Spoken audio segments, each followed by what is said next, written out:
Villupuram PCR நீதிமன்ற சிறப்பு வழக்கறிஞர் கோதண்டபாணி என்பவர் குற்றவாளியிடம் நேரடியாக லஞ்சம் பெற்ற காட்சி.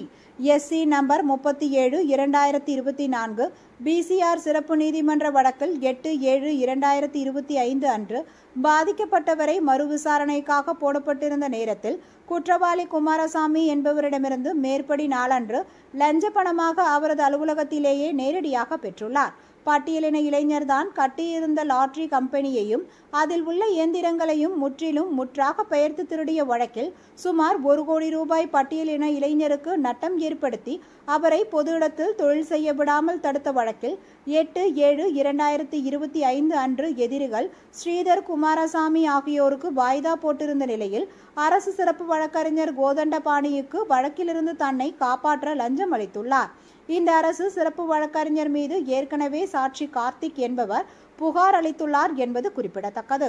ஆகவே குற்றவாளிகள் ஸ்ரீதர் மற்றும் குமாரசாமி ஆகிய இருவருக்கும் உரிய தண்டனை அளிப்பதுடன் லஞ்சம் பெற்ற குற்றச்சாட்டிற்காக அரசு சிறப்பு வழக்கறிஞர் கோதண்டபாணி மீது லஞ்ச ஒழிப்புத்துறை வழக்கு பதிவு செய்து கைது செய்ய வேண்டும் என்பது சமூக ஆர்வலர்களின் எதிர்பார்ப்பாகும்.